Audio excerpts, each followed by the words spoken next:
Hello, and welcome to Off the Shelf Reviews. I've got a sinking feeling about this. And I'm Linda, and I've got a sore foot. And I'm Gary. And today we're going to review and discuss Poseidon, which came out in 2006 from director Wolfgang Petersen. Iain, why don't you give us the synopsis? Well, the story follows a group of survivors on board the super luxurious yacht, the Poseidon. It has been capsized over, and a group of survivors now have to make their way to the bottom of the ship, which is on the top of the ship, to try to escape before the whole thing sinks. I'm a big fan of this director, Right. although Hollywood kind of chewed him up and spat him out, but he made one of the greatest war movies ever with Das Boat. Yeah. He also made one of the best childhood movies of all time. Never-ending Story. Yeah. And so with both of those two films, you've proven that he can do action, and he's proven that he can tell a story with heart. The hits you in the feels. Yeah. And so I'm like, that's a perfect director to do a disaster movie. One that can combine characters and action and make you care for those that are involved in it. Yeah. Unfortunately, for me, Poseidon is just another one of those remakes that just kind of, sinks. Oh, that's a bit harsh. I'm sorry. But, I mean, you've got a good point, though. I mean, he does do storytelling really well, and he does do great action. But he is now just stepping in to just do a remake of what we would kind of consider a classic. It Hey, is hell a yeah. classic, Movie. yeah, totally. And like this it is just a remake. We're just going to blatantly say it now. And I didn't want to. I said this before we started filming. I didn't want to approach it and completely compare it to the original, but I can't help. It's called Poseidon. It's the basic premise is the capsizing of the boat. So I've got to try to get behind the characters because the original has such great characters. You've got Gene Hackman leading these group of survivors in some of the best practical effects of a disaster movie, at the time. And now they're going to redo it, and immediately with that CGI boat. Well, for me, any reason to remake a film is to update the effects. Yeah. And that is what this film does. And for me, forgot about the rest. Yep, And that's so, exactly it. seeing the CGI ship, I was like, that's really well done. I kind of, I had to double check that it was actually a CGI ship and not a real model. Yeah. No, it was, and it actually ended up in the Guinness Book of Records. Yes, yeah, for that yeah. intro to the For that, film. yeah, it's a single long camera take coming from the ocean up and around the entire boat. Yeah. And yeah, it's really good. But watching it today, there is a sense of the uncanny valley. Yeah, I don't know if I've been spoiled by it all, or if there's something with the film. But I said this while we were watching the film. Maybe it's the fact they tried to CGI natural light, and so unnatural natural light is bouncing off everything. It's bouncing off the water. It's bouncing off the ship. It's bouncing off Josh Lucas as he's jogging around the ship, and my brain's like, no, doesn't look right. Because you said you preferred the night shot. I prefer the night looked shot, really yeah, cool. with all the lights on it, because that does look fake, but then at the same time looks really, really nice, and I completely believe it. Trying to see Josh Lucas as the main guy of the film. He's not the best leading man material, is he? No, I remember him in Hulk. He was Glenn Talbot in that. Was a bit of a douche in that. I remember him from Stealth. Yeah, I was gonna say that's the only other thing I fully remember him in, and Right. and this. Yeah. And so he's running around, and the original built-up characters. This is the problem with this film, though. But I was actually reading about the original movie was 25 minutes longer. Yeah. And they had to cut The studio Right. forced Wolfgang to cut the film 25 down. minutes. And everything that got cut was the setup of the characters. Yeah. Right. Yeah. Basically. Pre-capsizing, there was a lot of character development that's Yeah. just cut. But even Wolfgang Petersen, when interviewed and asked about it, has pretty much said that this is his final cut. He doesn't wish to add anything in No, because he so- believed that you wanted to get the boat capsizing as soon as possible. See, that's I couldn't shake that feeling. While I'm watching this film, I'm egging the wave on. I'm like, I want the wave to. It takes 15 minutes before the Yeah. boat capsizes in the film. But maybe at the same time, it wasn't really my fault because there was no build up to it. There was no warning, you know, there was no like, oh, the captain. Like, I remember Leslie Nielsen's the captain in the original, Yeah. you know, and he's hearing reports of an earthquake, and so they've got to keep their eyes out. We get none of that. No, nothing. You know, and I'm sat here watching it for the review, and I'm thinking, you know, is Dylan Jones, you know, the Josh Lucas character, is he connected to the ship? Because there's always that guy, isn't it? You know, Kurt Russell appears. Love me some Kurt Russell, but the dialogue piece he has with his daughter and her boyfriend, you know, at first I'm like, oh, he made the ship. No. What is he? Oh, well, he actually, he's a fireman. He was Ex-fireman. ex-fireman. He was mayor of New York. You know, this Kurt Russell is your badass character. Well, not really. I mean, you kind of opposed to him almost from the get-go when he walks in on his daughter who's making out with her boyfriend. Yeah. And he's just like, no, there'll be none of that under my roof. I don't know, technically we're not under my roof, but there'll be none of that. Yeah. And so she storms off and he's just kind of like, I'm like, okay, so that's Kurt Russell. It's the film, because we were talking about this before, like, you know I love disaster movies. Yeah, I really do. yeah. Yeah, and I know this was made kind of after he made Perfect Storm Yes. as well, and I think that kind of had, after he'd done Perfect Storm, and obviously the effects in there with the Yeah. sea and everything. Oh, like that's that. amazing. And that, That's I amazing. think, is probably what triggered him to think, actually, it'd be really cool to remake. To do a full story like that, yeah. And so, but the problem is that there's certain things that like a recipe, isn't there, in a disaster movie? Yeah. And part of that is getting to know the characters and to make you feel some sort of kind of connection or compassion. Yeah, at this if you see towards humanity them. in these characters, Yeah. you'll care for them when they're in trouble. Yeah, exactly. And you always look for, there's always got to be a baddie Yes. in there. And I think that wasn't clear cut. No. In No, this film. no, yeah. Who I was saying, wasn't it, is that there's always a baddie that dies, Yeah. and that you're, yay, the baddie's died, kind of Yeah. thing. 'Cause he Yeah. puts everybody else at And then risk. there's somebody that you really like that dies. Yes, yeah. Okay, and those elements kind of, they were very wishy-washy. Yeah, I mean, you're probably mentioning my favourite character of the film, which is Lucky Larry. Yeah. And the reason why he's my favourite character, I mean, he is the film's douchebag. Yeah. But he's the most character. He has the most character in the film. But that's it. The film hadn't, like I said, it hadn't established it because we kind of rushed into the night sequence where we're at New Year's Eve, party, yeah. you know, and you've got the main lobby area where all the big guests are going to be at. Then we've got the kitchen area where all the kitchen staff are working, you know, and we see Freddie Rodriguez running around with his girlfriend or the girl that he's trying to get to her brother in America. You know, we've got establishing all these different areas, and you see Josh Lucas, Kurt Russell, and Kevin Dillon all sit around playing poker. But who's the bad guy? Josh Lucas is kind of a... Because I thought initially that I thought he might be, his character Dylan might have been being set up to be, because he came across like at the Very start a bit self-centered. kind of, Yeah. self-centered and things like that. And you thought, oh, is he going to be the bad guy? I do love this sequence where the daughter comes up and Kurt Russell's like, go on, do up the button. Go on, do up the button. And then she calls out his cards to everybody at the table. Yeah. And then from here, like, we don't see Lucky Larry again until later on in the film, but, you know, Kurt Russell's just taking in the moment that his daughter's not spending New Year's Eve with him and she's off, you know, at the disco section of the liner.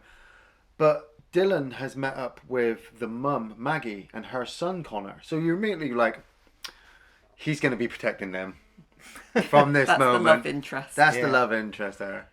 I love the fact that you got Captain Holtz from Brooklyn Nine-Nine turning up as the captain of the ship. And he does call on Fergie. Well, apparently they were having an affair. That was another deleted scene. Yes, right, yeah. See, there Which was there's explains the something. hugging. Yeah, because well, I can't get back because he plays a gay cop in Brooklyn Nine-Nine, so I immediately looked at him as a gay captain as well, and they were just really close friends. But I'm sat there and she's singing, and I'm like, who in the cinema must have been just willing that fucking wave on? Like, you came to Poseidon and instead you got fucking Fergie of the Black Eyed Peas just singing you a song. You're like, where the fuck is it? When we get that captain, though, I do like that sequence. The captain kind of with the binoculars, Massive binoculars. just looking. Oh yeah, and you can see in the reflection the wave. That is intimidating as all hell though. When you see that wave coming, I'm just kind of like, my heart sinks. I'm just Yeah. like, I love disaster movies, but when you see it approaching, it's like you're fucked. Yeah. There's nothing you can do, and you see them trying to turn the ship in time Yeah. to face the wave. Yeah. But no, you watch that wave curl over the ship, crashing into the side of it, and you just see the decking go flying. You know, everyone else is partying. They've just done the countdown, and next thing you know, tables and chairs are flying. People are dying. And you're like, geez, the action scenes, perfect. Like, you captured this really well. Watching that ship capsize, like, I stopped breathing during that sequence. It's like, that's terrifying and really well captured. Yeah. Just the little details as well. Like, there was that front crane section that just kind of cleaved half the top of the ship bridge, off, yeah. You know, and the ship starts spilling over. But I did love the fact that I'd forgotten Richard Dreyfuss was in this. Right. And then I'd completely forgotten that Richard Dreyfuss kind of is a gay man in this film, which is great. Don't get me wrong, you know, great actor playing, He wants to commit suicide. a great role. Trying to throw himself off the side of the ship and then seeing that wave. Like, I was watching it with Linda, and Linda's like, well, that's ironic, But isn't it? What changed his mind? I know. Like, oh, well. I know. Instead, he decides to run back in, but he doesn't go running back in saying, "Oh my God, everybody!" Like, does he? He doesn't tell anyone. He just kind of wanders in. Like, stands there in shock, kind of like what's going on? oh man.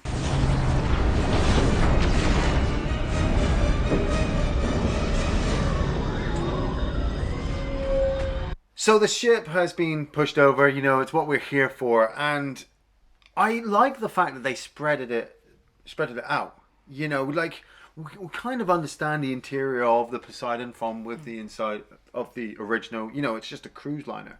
But with this one, you know, we had the disco section where Kurt Russell's daughter was at with her boyfriend. His legs are trapped underneath a lighting rigging. You know, Kurt Russell has just literally pushed dead bodies out of the way to remove himself. That was a class scene. Yeah. Because I thought those two people were alive. Like, oh, they're getting up. And it's just like... No, Kurt Russell appears. And he's got organised to save Connor, the little boy, because he's somehow trapped himself... under a piano. Yeah. which is on the ceiling. Yeah. Well, yeah, because the piano was tied down. Bolted, yeah. Yeah. But you know, it's just the fact that this is where we find out Kurt Russell is an ex-fireman, because he's like, yeah, now I'm an ex-fireman. You know, pulls out, hit the bit of fabric, and just lets him drop down. But then we cut to the disco area where we'd seen everyone get electrocuted. Oh yes. And that's where Lucky Larry makes his appearance again when he wakes up and he's like, "What the hell did you do to all these people?"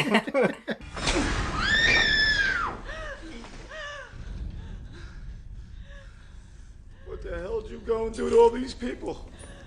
Wow, he is so drunk. He doesn't have a clue what's going on around him. But he does a good deed. He does. He tries to leverage and help get the other guy's legs free. Yeah, see, then that's what kind of confused me about, like, if he was the bad guy. Because he was because he he's could have trying just to run off. Yeah, he's trying to rescue this He's boyfriend. just a male chauvinistic pig who's who will help you, but you know, Well, but himself first. when you compare it to the survivors in the main lobby, you know, where, you know, Dylan has just turned around and said, "Look, I'm getting out of here. I know where I'm going, and you guys have got to keep up with me." And I'm like, I've heard that before, and that usually gets people killed. But then he's looking at the mum and the son, and he's like, "Well, okay, I'll protect you because you're entrusting me." And Kurt Russell's entrusting him as well, you know, and Nelson, Richard Dreyfuss' character's like, "Yeah, I'll go with you." Because he now wants to live for some reason. Yeah. Yeah. Well, the captain at this point is like, no, we should all stay here. And I'm like, if you've seen the original, you don't want to stay here. You'll want to leave. But we know how this all turns out. But the fact that, like I said, you know, Dylan is now the leader, and he's saying to everybody, if you fall behind, I'll leave you. And I'm like, that's our hero? You know? Yeah. I kind of want to get behind Kurt Russell's character, but like, I am behind it, selfishly, because it's Kurt Russell. Kurt Russell. But he just wants to get to his daughter. He actually doesn't really care about the boyfriend until she reveals to him later on that they are engaged, and that she will leave her father for her boyfriend if it comes to it. And that's as much as the characterization as we get for all the cast. That is it. Yeah. Because now it is literally just a transition piece into the next problem/puzzle that they have to get past before they end up in another transition-y area before they get the next obstacle that they've got to overcome. And of course they lose a person here and a person there along the way. And that is the formula of the disaster movie. But it's just the fact that don't care too much what happens to these characters. No. Now the first big issue that they open up the elevator shaft and Yeah. like we'll make our way up and we'll go across the elevator shaft, but they can't pry it open and there's a big gaping hole there, so they put the table there and I they love start the climbing gaping hole, up. though, with the jagged, like it looks like A oh death yeah, trap this down is there. a death trap here. The carefully positioned, like sharp metal Implements, bits. yeah. You have that moment when obviously when the table gives way, you see the table get impaled down there first, so that when somebody falls, you Yeah. have a mental Yeah. image of what would happen. And they're trying to get him up before they realise that the elevator is about to go down. Yeah. Or up, which... Yeah. And that's when Dylan starts yelling at him to kick him off. Yeah, I know. And you're just like, for real? Like, you can't pull them up? You can't do it?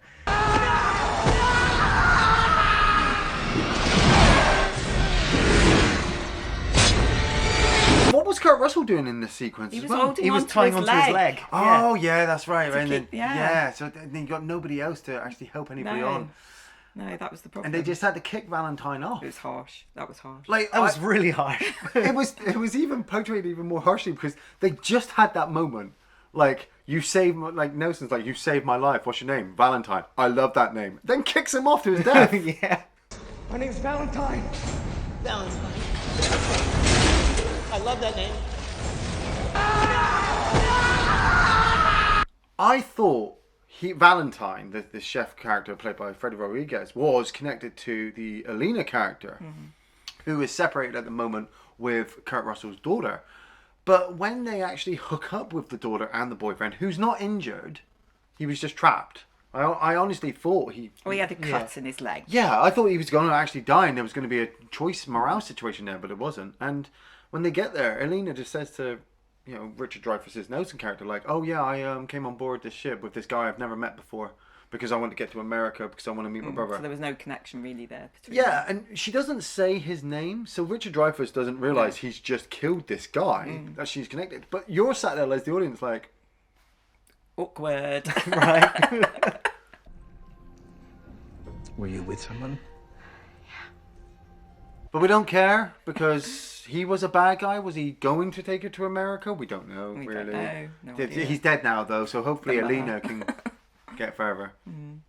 What would you say though in comparison? Because one of the things about this film is obviously with the remake is that they I think, like you say, it was more about making a remake because now technology and with CGI and everything that Right. they could really do a lot more special effects and make it a bit more realistic or whatever. Yeah. But they didn't want to completely replicate the previous film in terms of the characters. So, Yeah. So they have got. In both there's 10 characters that are trying to escape, go through. Oh, and, right, nice. And there are actually the deaths are The same number. the same number of deaths. Really? So That's cool. so there was a character that died in a lift shaft. Yeah, in the original. Yeah. Yeah. I think he was a chef guy as well. He was actually. he was one of the crew. So there was that death, and then there was the death in the water, Underwater, the yeah. underwater bit, which is obviously in the original, which is the one which people most remember. Yeah, definitely. Because of the character, the lady that dies in the original, and you did kind of have a real emotional. It was bond because to of the that. husband that was Yeah. left, kind of like, well, I'm not going any further. I'm staying with I'm her staying body. with her, and no, you Yeah. can't. You've got grandchildren to think about and all that sort of thing. Real Yeah. tear-jerky moment. Yeah. It's great. So, You so really- so there was but it was Alina in in the Poseidon remake, in the remake, and you just didn't have that emotional tie to her. But that's it. She'd almost risked all their lives while they were stuck in the air shaft. And so when it came to her being kind of trapped underneath the water and drowning, I was actually like, leave her. She's like, no, I know it sounds really bad, but not that she's the liability, but they go out their way to rescue her, to bring her back. And yeah, she's like, the film doesn't take any chances with her. It's like, we're catching her and we're going to give her a concussion as well. She is going to die. Yeah, that's it. And you're like, okay, right, fine, just leave her then. As long as everybody else gets out okay. Like you said with the Lucky Larry character, it was just paint by numbers. This is how this guy dies. Because he literally stands there, pushes in front of Kurt Russell's daughter, like, I'm going across this completely damaged piece of debris, Yeah. you know, at a complete risk of my life while drinking because I'm Lucky Larry, and you're He like, loses his flask. I was like, oh, it's over for you, Larry. Yeah. that's it. You've lost your luck. That's it. That's it. He lost it. And then you watch. I mean, could they kill him off with anything bigger? I got a laugh out of me because he stood there. He's like, well, who's shooting at us? Hey,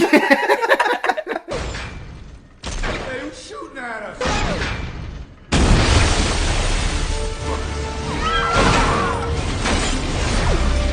And in the original, it was a woman that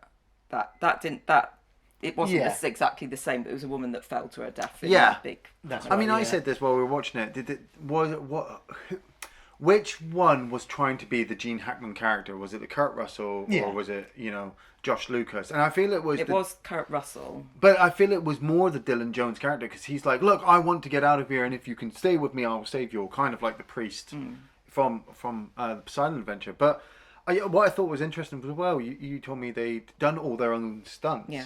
So we get this great sequence where Josh Lucas kind of dives off the side to swim under the flaming water with a piece of hose to rescue Kurt Russell and his daughter. I mean, I did question if the fire wouldn't just burn the hose as he was climbing out, because it would just stay in the fire.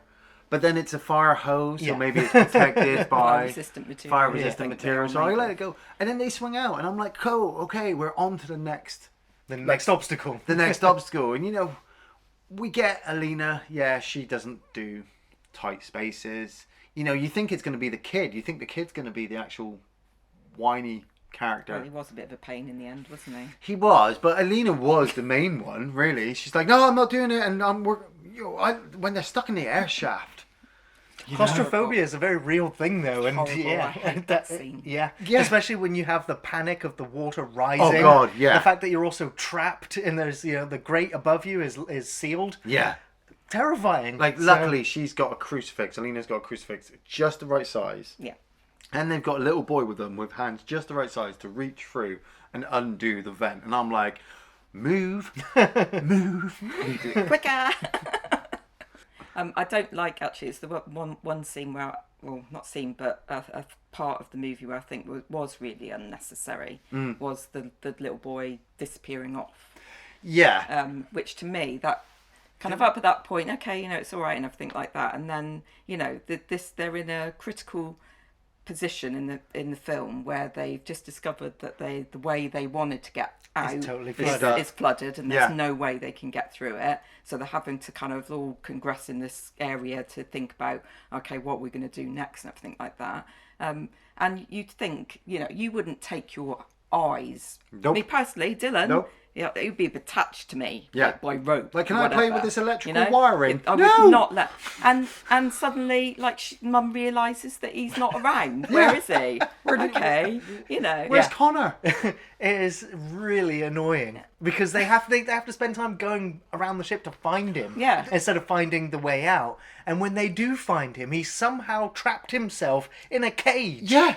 And it's like, how did you get in there? When did you get in there? Yeah. Well, this is the thing. Yeah. We've just gone through all the ballast tanks with everyone saying, look, we could drown here. And everyone's like, oh, you're risking our lives. And then she goes, I can't find my son. Can't find him.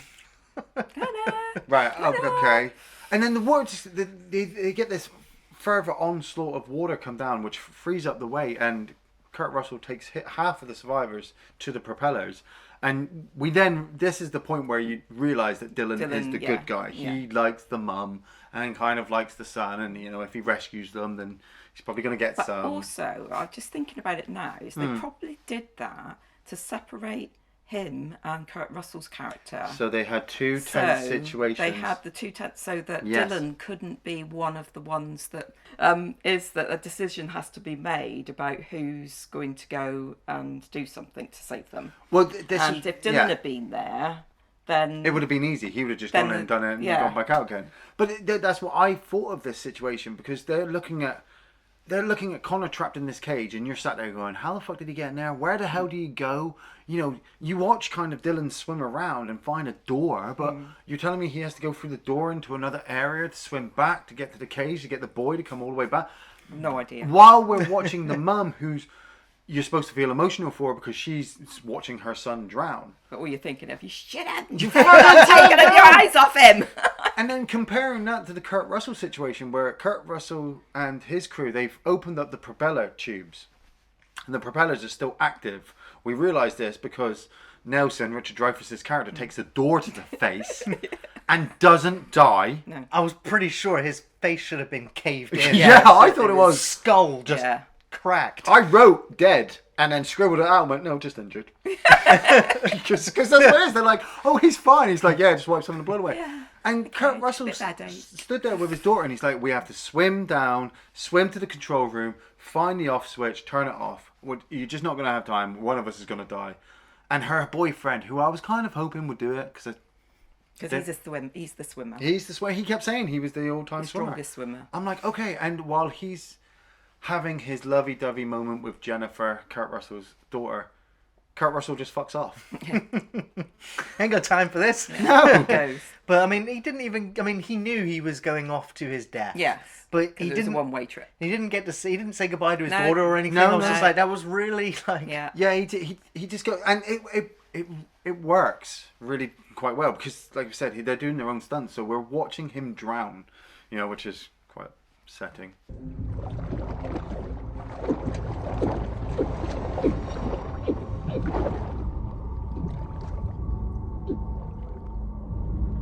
I've never seen an actor drown so realistically in Yeah. film before. It's that last little push for the button where he's like, Yeah. and he reverses it.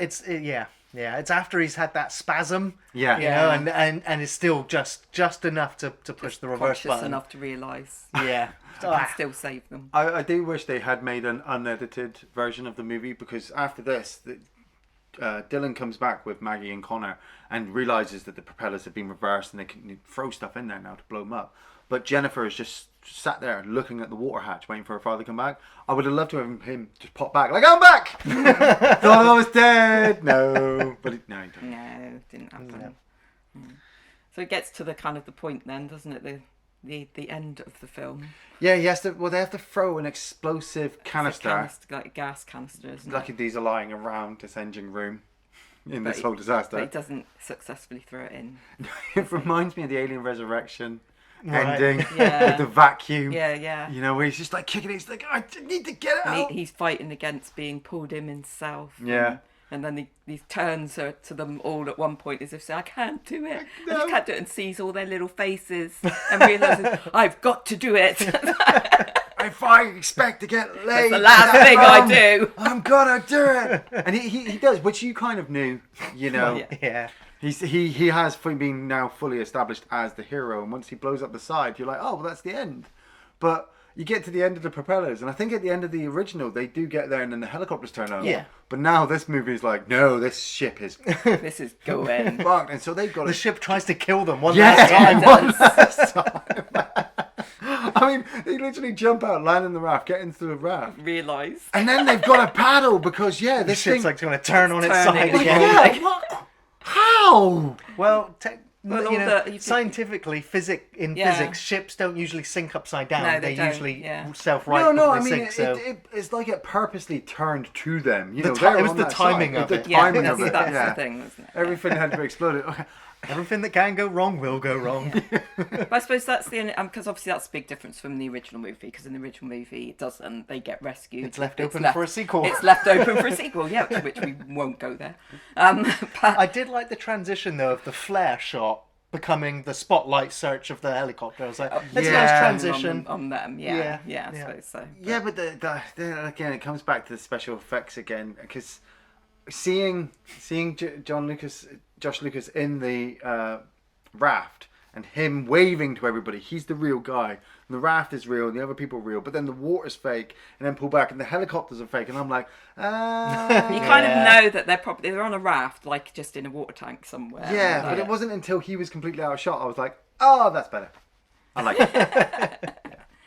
But I suppose if we look at, because we have we've come down quite harshly on this film and everything like that. Not and as bad as and we it's, could be. And it's not a terrible film. And I think because if it is a remake, because there's the first one, people are always going to compare it to the original. Yeah. And that's you know, it was almost like even before it got shown properly the first time, it's kind of people have already decided. Yeah, it's a that remake. It's a remake, so it's not going to be nowhere as good as the original. That's the problem, isn't it? But you know, there are some good effects in it. There are some good action. In terms of the acting, Yeah.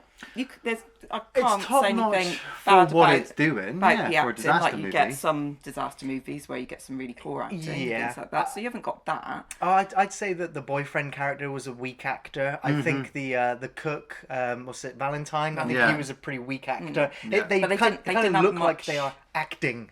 Yeah, they didn't have much Yeah, to they didn't work have much with. work with. You know, It's like true. I said, if they had kept an extra half hour in establishing the build up for all the characters, then maybe we'd have felt a bit more each time one of them had died off. But it's like I said, it's like there was 3, 4 deaths towards the end of the movie. You know, and the major one I actually really felt for was Kurt Russell, but not even the fact that I felt for it because he was a father character, just because it was Kurt Russell. Yeah. You know, the whole daughter boyfriend aspect, I was like, don't really care. I want the boyfriend to die. Oh, he's not. Well, I'm kind of disappointed. Yeah. I have to say, at that point when we watched it together, obviously, and you had been fine. Yeah, you've been picking like little snippets and everything like that. But when it got to the point of Kurt Russell dying, he was like, "Yeah, that's it. Terrible film." I stand by that. So, and do you have any favourite or memorable scenes from Poseidon? Not many really. I was very surprised I didn't have that many because I was expecting more. But it's like I like the wave attack at the beginning. You know, the way it smashes in, the extra detail of seeing the ship. But then again, when it actually cut inside, I didn't actually like the stuff inside. You know, because it did kind of remind me of the original, of just a room turning and people, the old Star Trek appeal, wiggling left and right. But then when you compare it to outside, where you see a crane smash through a level, you know, and there's an underwater shot, I think, where the camera's going to the ship and you're seeing all the lights pop out and you're seeing the bodies silhouetted. That was all great, you know. But then when I got back inside the ship, I'm like, it's a great set.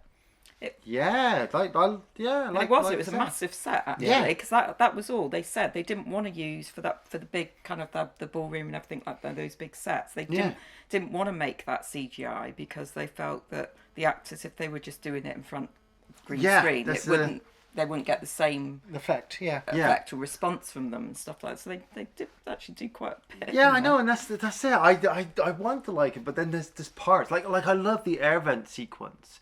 You know, just the tight fit in, the claustrophobia, you know, them trying to get out. But then, like we said, it was your next challenge that you'd gotten into. And, you know, half the time in these films, you expect each character to have a weakness to the next scenario. You know, somebody's afraid of heights, somebody's afraid of, you know, claustrophobic spaces. Elena was that character and the only one that we had. And then she drowned. And I was like, Lucky Larry getting hit by the large piece of debris was funny. Yeah. Kurt Russell dying was sad, and then they escape. Linda? Yeah, but I said the most memorable one for me is that air shaft, because I do get a bit claustrophobic. And, Yeah. And I was better this time watching it than Yeah, I was yeah. like when I've watched the film like before and stuff like that. I actually couldn't watch that bit because it just freaked me out. The thought of it was just like too much. So that was always a memorable scene. Little kind of snippets like the bit when the woman falls out the elevator. Oh God, yeah, I remember her. Yeah.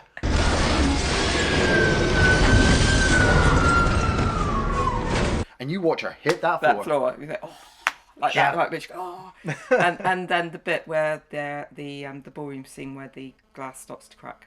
Oh, and and the it just fills captain with water. like looks at it and realizes, oh shit. Yeah. Yeah. And he has that moment with Fergie, like, I love you, but we don't know why. I have a few memorable sequences in the film. Kevin Dillon, for me, stole the film, you know? When he turns and goes, we got ourselves a situation here. It's just like, no shit. And the line when he says, what the hell did you do to these people? Love that bit. And then when he's yelling, who's shooting at us? This is like great. I mean, he's a sleazebag, he's a douchebag, he's not very helpful to anybody, but he brought the film to life for me. He was just like, he's an antagonist, and Nice. I expected him to get at least 3/4 of the way through the film. Yeah, it's kind of a shame that he went when he went did first. really. Yeah. wasted. I love the rogue wave. You know, seeing that wave approaching in the distance and watching it getting closer. Yeah. That's just a recurring nightmare right there. Just terrifying.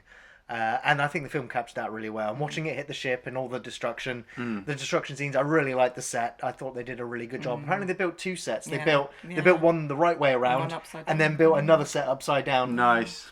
And yeah, fantastic. The sets throughout the film, I believed, just the debris, the rubble, the fires, and the water rising. Yeah. And even the bit where the water comes into the ballroom as well. Yes, and just splashes everyone away. They did all that with stunt people. Stunt people, yeah. Very, very impressive. But, you know, after the first 25 minutes of the film, there's not really much left for me. It's a shame, really, isn't it, that with all that amount of because they did put an awful lot of work into it, even down to the costume people and making multiple versions of the principal actors, what they were wearing at different stages throughout. Right. Yes, and the continuity of it. Yeah, the detail in that, and you think, they put so much effort into it. It seems like all the effort went into that, the visuals and everything like that, and actually the script and the kind of the plot just didn't have any heart. That was like that's just a side thing. Yeah. Like, well, it was really campy in the original one, so we'll just do away with it. Yeah, people just want to see the disaster, but it's like, no, it's the human element in disaster movies that keeps you invested. Yeah, makes you care, so that you get upset when the character you rooted for doesn't make it. Yeah. So for me, I'm kind of like, I'm half and half with a recommendation for this film. As disaster movies go, this one, it's just okay. As a remake, it's got its moments. Especially when it comes to the modern effects with the CGI ship and the explosions. Yeah. The actors, I will say mostly, they do a good job at delivering their characters. It's just a shame that there's not enough character there for them to work with. But you do still kind of care for Kurt Russell when he's in peril. Yeah. The film has great moments of tension and suspense and some truly amazing action set pieces. The cinematography is top notch. It captures everything well enough that you don't really feel like you're missing out or the action's too shaky. I will say that for me that the editing and the pace of the film is its problem. The film just feels like it's rushing to get to the end. Yeah. For me though, it's just slightly above average. It's got nothing on the Poseidon adventure. But still, if you enjoy disaster films, this one's worth at least a watch. Yeah, I'd agree with you, Gareth. I said that to you earlier, isn't it? As I said, I would, if you like your disaster movies, you've got to have it in your repertoire, haven't you? Sure, so, yeah. But it isn't, it's not worst, but it's not the best. It's not one you would re-watch regularly, no, like the classics. Yeah, totally, yeah. I mean, I half and half recommend it. If you're not a big disaster movie fan and don't want to watch the classics, then maybe check Poseidon on. There's worse ways to spend an hour and 40 minutes, I suppose. But then again, if you have seen the original, you are going to be spending your whole time comparing this one to the original. I said this after I finished. After watching this one, I wanted to watch the original. After watching the original, I'd probably not watch another one ever again because it's that good. I'd watch this one over the sequel. Hell yes. Yes. But then the sequel... Return to Poseidon. I really wish you hadn't said that, Gary. You're mentioning it. I'm going to defend it. Both of you have just shat on it. One day. I like it. Michael Caine. Not one of his best. Yeah. But Poseidon, just gotta have the tissues ready for Kurt Russell's death. And only Kurt Russell's death. Thanks for watching Off the Shelf Reviews.